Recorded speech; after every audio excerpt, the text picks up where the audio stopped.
Assalamualaikum warahmatullahi wabarakatuh. Kembali bersama saya, Ibu Ikenur Aulia. Hari ini kita akan belajar biologi kelas 10 semester genap, materi Animalia. Pada video part 1 ini, kita akan secara khusus membahas invertebrata dan vertebrata. Adapun materi Animalia terdapat pada kompetensi dasar KD 3.9 dan KD 4.9. Indikator pencapaian kompetensi pada pertemuan hari ini yaitu: pertama, membedakan hewan invertebrata berdasarkan lapisan tubuh, rongga tubuh, simetri tubuh, dan reproduksi. Yang kedua, membedakan hewan vertebrata berdasarkan rangka tubuh, ruang jantung, reproduksi, suhu tubuh, dan penutup tubuh. Baik, mari kita langsung belajar bersama tentang Animalia atau kerajaan hewan. Sebelum kita lanjut, alangkah lebih baiknya kita mengetahui dahulu ciri-ciri umum hewan atau ciri umum Animalia. Yang pertama, dia adalah eukariotik dan multiseluler. Kemudian mampu bergerak bebas, tidak memiliki dinding sel, tidak memiliki klorofil, kemudian bersifat heterotrof, artinya dia tidak dapat membuat makanan sendiri. Kemudian reproduksi umumnya dilakukan secara kawin atau secara seksual. Pengelompokan hewan berdasarkan ada tidaknya tulang belakang itu ada invertebrata dan vertebrata. Invertebrata artinya hewan yang tidak memiliki tulang belakang. Sebagai gantinya, beberapa invertebrata memiliki cangkang untuk berlindung. Contoh invertebrata yang memiliki cangkang adalah siput dan kerang. Vertebrata artinya hewan yang memiliki tulang belakang, memiliki struktur tulang yang terbentuk sempurna yang terdapat di dalam tubuh. Ini adalah beberapa contoh dari invertebrata. Ada jenis cacing, jenis siput, laba-laba, dan lain-lain. Sedangkan vertebrata, ini ada ikan, mamalia, reptil, burung, dan amfibi. Mari kita lanjut untuk mencapai IPK yang pertama, yaitu membedakan hewan invertebrata berdasarkan lapisan tubuh, rongga tubuh, simetri tubuh, dan reproduksi. Invertebrata berdasarkan lapisan tubuh dibedakan menjadi diploblastik dan tripoblastik. Diploblastik tersusun dari dua lapis, yaitu eksoderm dan endoderm. Tripoblastik tersusun dari tiga lapis, yaitu ektoderm, mesoderm, dan endoderm. Berikut ini adalah perbedaan dari diploblastik dan tripoblastik. Jadi, apabila diploblastik tersusun dari ektoderm dan endoderm, kalau tripoblastik terdapat ektoderm, mesoderm, dan endoderm. Ektoderm itu merupakan lapisan terluar yang nantinya dia akan berkembang menjadi penutup luar tubuh hewan. Sedangkan mesoderm adalah lapisan tengah. Ketika selnya dewasa atau berkembang, dia akan membentuk jaringan ikat, otot, dan sistem peredaran darah.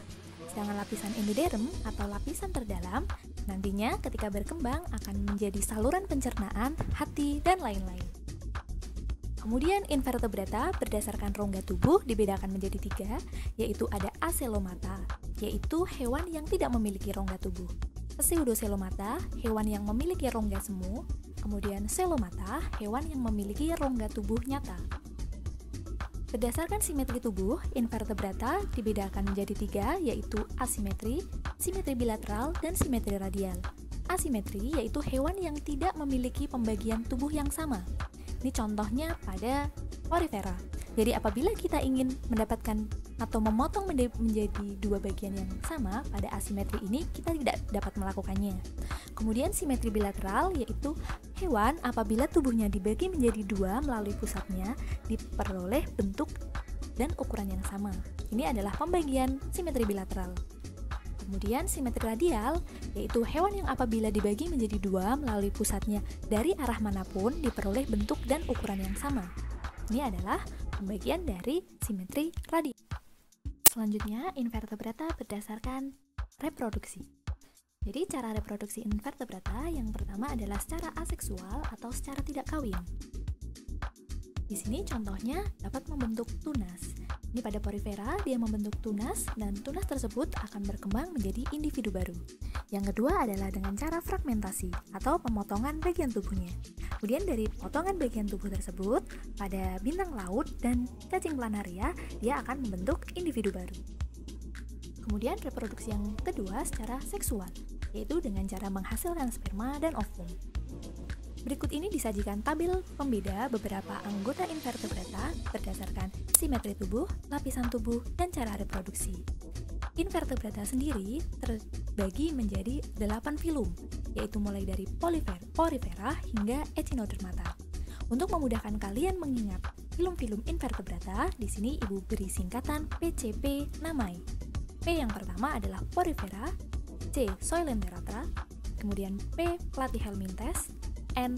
Nematelminthes, A. Annelida, M. Mollusca, A. Arthropoda, dan E adalah Echinodermata. Nantinya dari film-film ini akan kita pelajari lanjut secara rinci pada pertemuan selanjutnya. Dapat kita amati, yang pertama ada Porifera. Porifera memiliki simetri tubuh radial atau asimetri, kemudian lapisan tubuhnya diplosplastik, berarti tersusun dari 2 lapis, dan reproduksinya dia bisa secara seksual maupun aseksual. Untuk selanjutnya, kalian dapat membacanya, Ibu beri kesempatan untuk membaca, menyimak, dan memahaminya. Silakan dibaca tabel tersebut.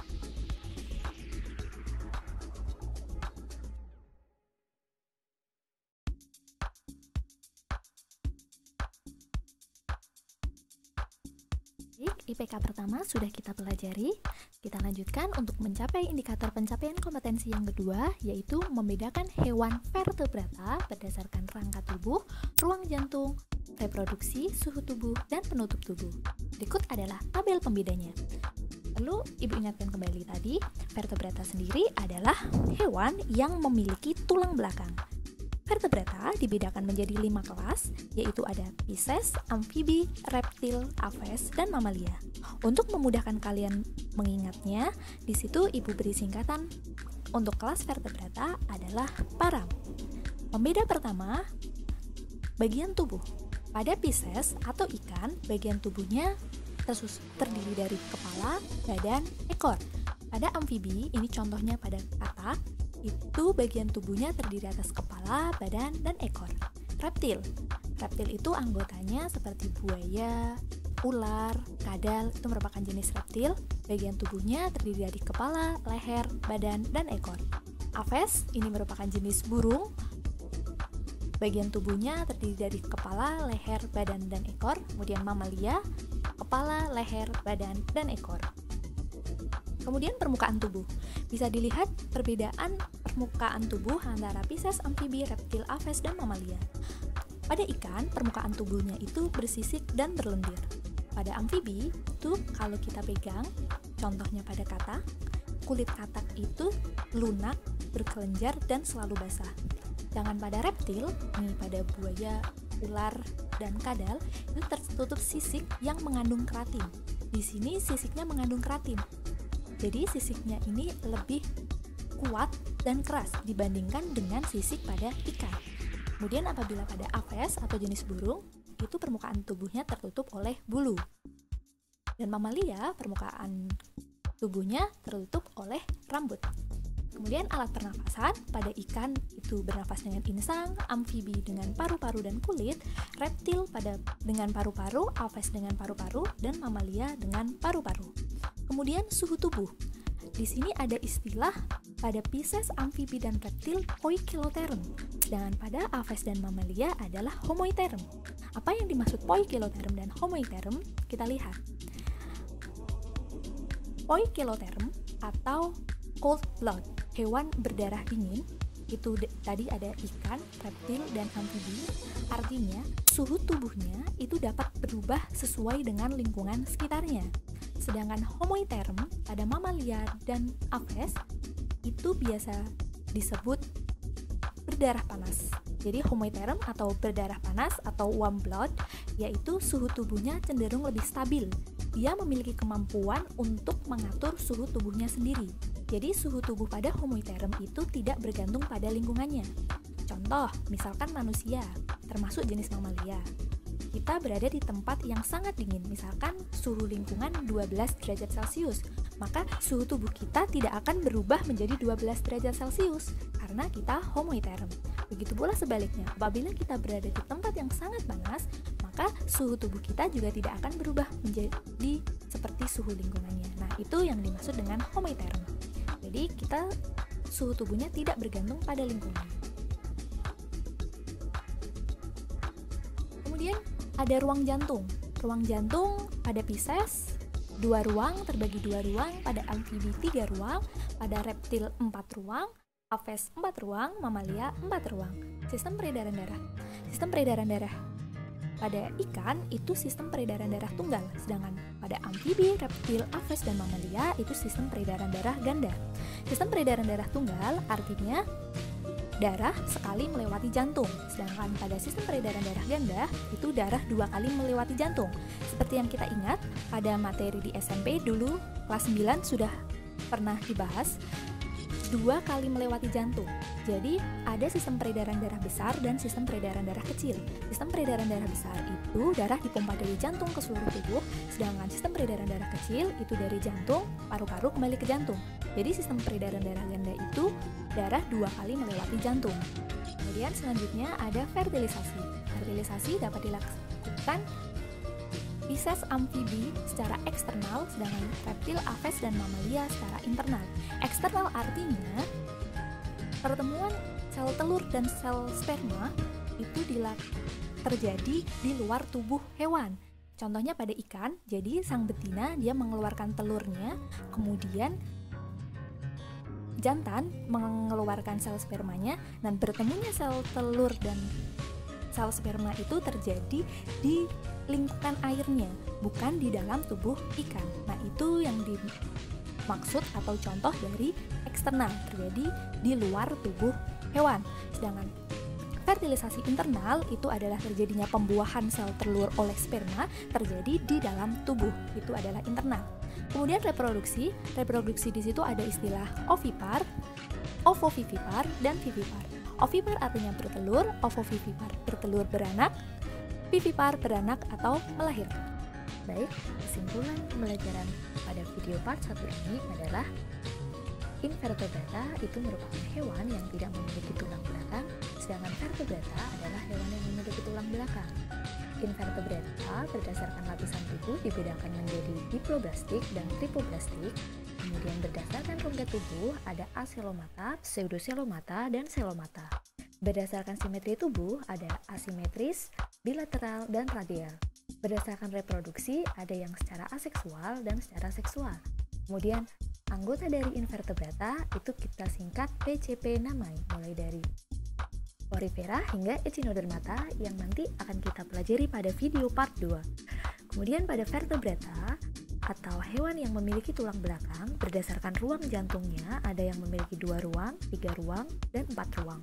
Berdasarkan suhu tubuh ada hewan poikiloterm atau hewan berdarah dingin, dan ada hewan homoiterm atau hewan berdarah panas. Berdasarkan penutup tubuh, vertebrata ada yang tubuhnya ditutupi oleh kulit, rambut, bulu, ataupun sisik. Kemudian anggota vertebrata ada kita singkat param. Kemudian anak-anak silahkan lanjut mengerjakan 2 soal quiz ini di buku tugas kalian. Yang pertama, buatlah tabel yang membedakan antara kingdom animalia dengan kingdom plantae.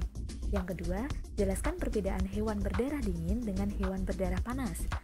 Dan berikan masing-masing contoh dari hewan berdarah dingin dan berdarah panas. Selamat mengerjakan. Apabila sudah selesai, silahkan lanjutkan untuk video part kedua. Terima kasih atas perhatiannya. Semoga video ini bermanfaat. Wassalamualaikum warahmatullahi wabarakatuh.